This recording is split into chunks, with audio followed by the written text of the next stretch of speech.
It's just because I'm teaching these graduates for research, but we also talk about clinical aspects. So I think it's an important topic.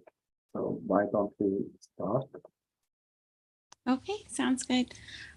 So I looked into the BODE index, which was something that I kind of wanted to talk about. This BODE index, so BODE, basically helps to evaluate the survival, estimated survival within within the next 4 years of severe COPD patients.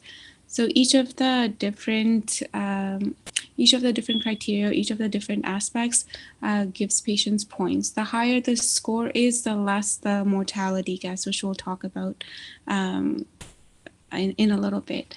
So the first one is B. So BMI, anything below a score of 21 for patients gains them 1 point. It's believed that as COPD patients get sicker and sicker or worsen their respiratory symptoms, they become more cachectic and they start losing weight. So if they become less than 21, then if their BMI becomes less than 21, then they get the 1 point. BMI category is the only one that has either a 0 or 1 points. All the other three criteria, they each have a scale from 0 to 3. So that one has a little bit more of a range, but BMI is either 0 or 1, BMI of 21 or lower. Oxygen dependence. So this is basically measured with the pulmonary function testing, and the one aspect that we look at is the FEV1 score. So anything above 65% that they get gives them 0 points, which is good. That means their lungs are functioning well. From 50 to 64% gives them 1 point. From 36 to 49 gives them 2 points. And anything below 35% for the FEV1 score is 3 points, which is the highest you can get. That means they're in the severe COPD. The dyspnea scale.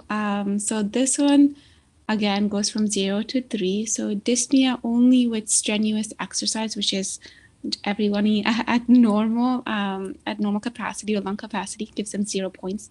Dyspnea while hurrying or walking up a slight hill also is 0 points. Walk slower than people of the same age because of dyspnea or stops to breathe when walking at their own pace gives them 1 point. If they stop for breaths after walking 100 yards or after just a few minutes, gives them 2 points. And then if they're too dyspneic to even leave the house or while getting dressed, that gives them the 3 points.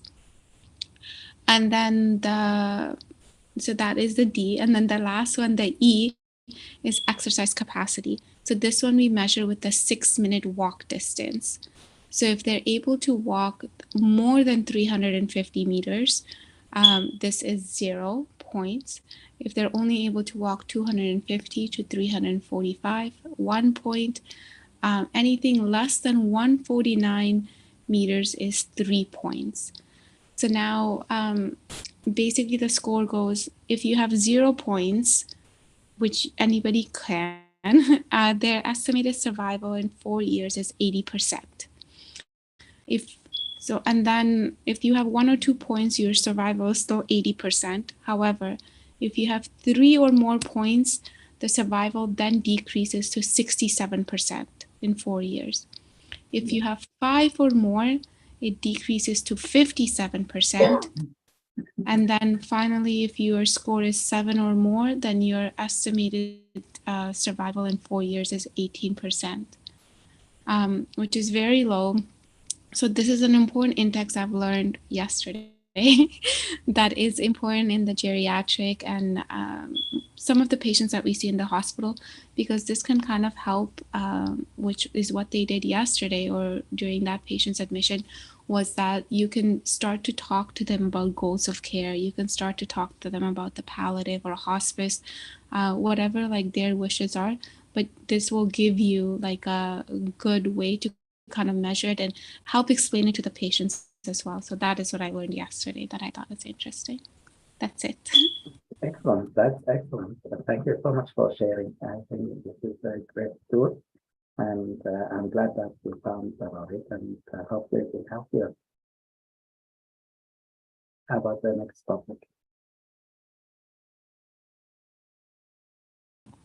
Sorry, the next topic that we've been kind of discussing for, well, we started discussing it last week actually, when when you talked about the aspirin and Lovenox for DVTs. So this is not something that we commonly do in the inpatient. So it was interesting for me to read up. And apparently, like you said, it's somewhat new. There was in 2020, they did a systemic review and meta-analysis of 13 randomized clinical trials. It included over 6,000 participants, and they evaluated. It was a small, a small niche, actually, because they only evaluated the risk of DVTs in patients after total hip or knee replacement. But what they found was that there was no statistically significant difference when using aspirin compared with the other anticoagulants. And what they also found was that many of these studies showed that the efficacy in minimizing the thrombin was somewhat better in the aspirin group. It is less inexpensive, it is well tolerated, and it doesn't require routine blood tests. It's also a milder agent. So they found that it is unlikely to result in a hematoma formation, which they reported would both decrease risk of infection and the need for further surgery. We actually had another patient yesterday who had multiple surgeries after MVA. He was on aspirin, and he was amazed at the fact that he had read loss of risk of infections and stuff, and he reported that he hadn't had any infections, which was he was very impressed by. Aspirin is also reported to be unlikely to result in persistent wound drainage, which is likely to lead to infection, when compared to lower molecular weight heparin or other more aggressive agents. So just for these, I'm not sure if it results in all DVT prophylaxis, but when total hip and knee replacement going forward, I will be more likely to do the aspirin higher dose twice daily versus the other anticoagulants. So that is also something I learned within the last week, which was nice. Sounds good. Excellent. Thanks for sharing. And I was surprised by the duration. One of the studies, or at least when I look at my guideline, they say 35 days. Did you come across any explanation why they took 35 days instead of 30 days, like the procedure? I did not, Dr. A. That's fine. When I read, usually we continue the anticoagulation or DPT prophylaxis for 1 month after any procedure. That's like the common thing. But some of the studies said 35 days, and it wasn't clear for me why they added 5 more days. But I thought maybe they explain it there. But thank you. That's great. No problem. It was actually nice to learn about them. So thank you so much. I'm going to stop the recording.